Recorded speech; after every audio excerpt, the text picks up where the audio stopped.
If you are looking to take your English to the next level, mastering phrasal verb is a must. Stick around for this video where we will show you how to use them effectively in your everyday conversation. So आज हम लोग discuss करने वाले हैं phrasal verb को और आज की इस वीडियो में डिस्कस करेंगे इनके उर्दू और इंग्लिश मीनिंग और साथ में हम लोग बनाने वाले हैं इनके कुछ इफेक्टिव और सेंटेंसेस। तो आज की इस वीडियो का हम लोग आगाज करते हैं daily dose 4। So the first one is a fallout. Fallout का मतलब होता है to have an argument with someone so that you are no longer friendly with them. किसी की शिकायत करना, ये दोस्ती तोड़ देना। जैसे सेलेना गोमेज का एक गाना भी है We don't talk anymore. So वो We don't talk anymore जो है वो फॉल आउट को ही बताता है कि वो पहले आपकी अच्छी खासी दोस्ती थी, आखिर में ऐसा हुआ कि वो दोस्ती ख़त्म हो गई और उसके बाद हम लोगों ने क्या किया कि उसके बाद अब हम लोग आपस में बात बिल्कुल भी नहीं करते। They had a big argument and the fell out. उनका बहुत बड़ा एक आर्गूमेंट हुआ और उसके बाद जो है उनकी जो दोस्ती थी, उनका जो रिलेशनशिप था वो फेल आउट कर गया।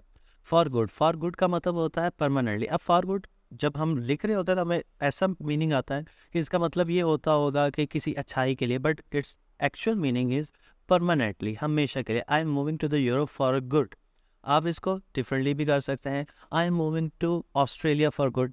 इनको थोड़ा सा ट्रिकी किया करें, इसको थोड़ा सा एक गेम के तौर पे लिया करें, इसको थोड़ा सा इंटरेस्टिंग किया करें। अब इसमें आप सिटीज़ के नाम चेंज करते रहें, आप मुल्कों के नाम चेंज करते रहें, आप इस सेंटेंस को डिफरेंट कर लें तो वो आपको अच्छे तरीके से अंडरस्टैंडिंग हो। जैसे मैं इसको कहता हूँ I am moving to the Europe for good, I am moving to Australia for good, I am moving to UK for good, I am moving to Germany for good. So इसी sentence में एक एक लफ्ज़, दो लफ्ज़ change करके भी sentence different किया जा सकता है, थोड़ा सा उसको इंटरेस्टिंग बनाया जा सकता है। I am joining this profession for good, आप इसको इसके हिसाब से डेवलप भी कर सकते हैं। फॉर वांट ऑफ का मतलब होता है टू लैक समथिंग, किसी चीज़ की कमी होना। The project was delayed for want of funds, ये फंड्स नहीं थे उसकी वजह से ये प्रोजेक्ट डिले हो गया और उसके लिए अप्रोप्रिएट हमारे पास कौन सा था phrasal verb, for want of. Next one is a get away. Get away का मतलब होता है फरार हो जाना। To succeed in living a place, get away. The thief manage to get away before the police arrive, यानी किसी जगह से जो है वो चुपके से फरार हो जाने को हम लोग क्या कहते हैं, gate away. The student gate away before the arrival of the teacher, teacher के आने से पहले स्टूडेंट जब वो स्नीक इन करके वो पहले से ही भागे।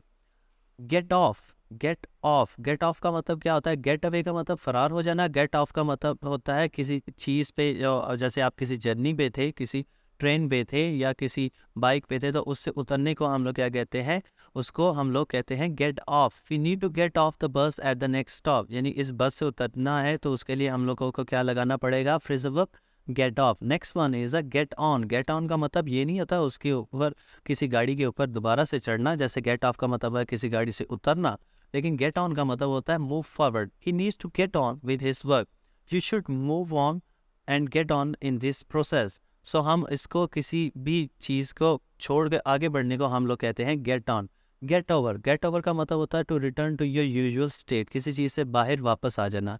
It took me a while to get over my cold, मुझे अपने इस बुखार से, अपने इस बुखार से जो है वो निकलते हुए थोड़ा सा वक्त लगा। Get over.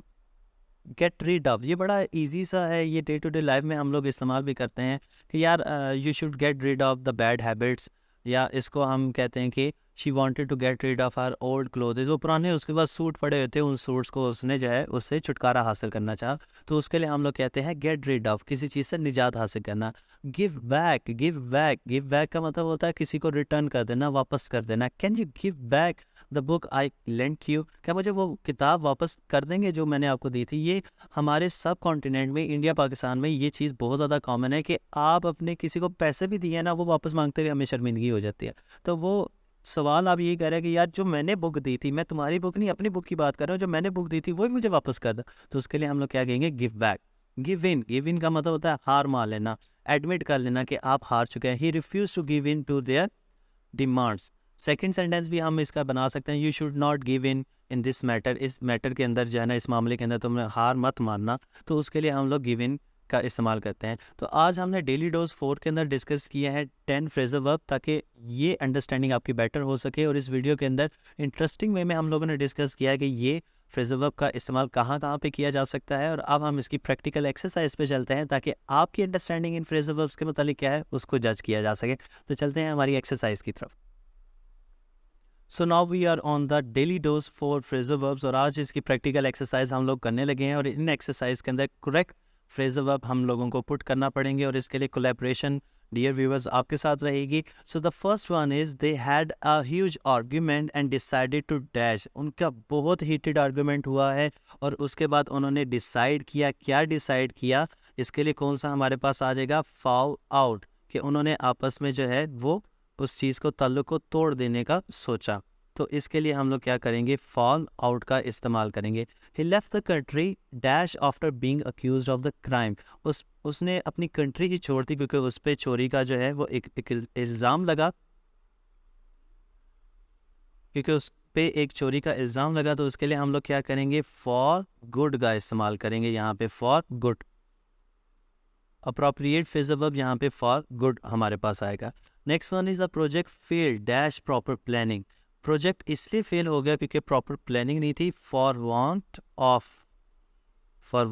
ऑफ यहाँ पे हमारे पास अप्रोप्रिएट फ्रेजल वर्ब आएगा. Next one is I need to dash from the city for a few days to clear my head. अच्छा जी, इसके अंदर हमारे पास कौन सा अप्रोप्रिएट हो सकता है? For want of the gate away. Get away is a proper phrasal verb in this filling the blank. Next one is the train finally arrived and we were able to dash. Train आखिरकार आ गई और हम इसके पे बैठने में कामयाब हो गए. तो हम उसे क्या कहेंगे?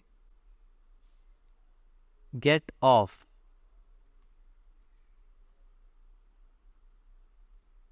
Next one is we need to dash with the project and finish it before the deadline. हमें इस प्रोजेक्ट को जल्द अज जल्द ख़त्म करना पड़ेगा इसकी डेडलाइन से पहले. तो अप्रोप्रिएट हमारे पास यहाँ पे कौन सा आता है? Get on. यहाँ पे हमारे पास सबसे अप्रोप्रिएट क्या है? Get on. Next one is she was able to dash the grief and with her life. अच्छा जी, उसको जो बहुत ज़्यादा दुख है और अपनी लाइफ में वो आगे बढ़ना चाहती है, तो इसके लिए हम लोग क्या लगाएंगे यहाँ पे? Get over the grief. वो उस ग्रीफ से उससे छुटकारा हासिल करना चाहती है. Get over. He was able to dash the clutter in his house a long day of the cleaning. और यहाँ पे हम लोग क्या कहेंगे? Get rid of. उससे छुटकारा हासिल करना चाह रहा था. गेट rid of. Next one is I need to dash the book I borrowed from the library. मैंने उस किताब को वापस करना है जो कि मैंने लाइब्रेरी से ली थी. और इसके लिए क्या होगा? Give back. इसके लिए हम लोग कौन सा फ्रेजल वर्ब इस्तेमाल करेंगे? Give back. Next one, he finally decided to dash and give up of his stubbornness. उसने अपनी ज़िद्दीपन को जो है उस पर छोड़ दिया. गिव इन, किसी चीज़ से हार मान ली और उसने क्या किया? वो अपने जिस चीज़ पे अड़ा हुआ था वो चीज़ उसने जो है छोड़ दी. So now, congratulations, you have made it to the end of this video on the phrasal verbs, and I hope you feel more confident using them in your own English conversation. Thanks for watching, and I'll see you in the next one.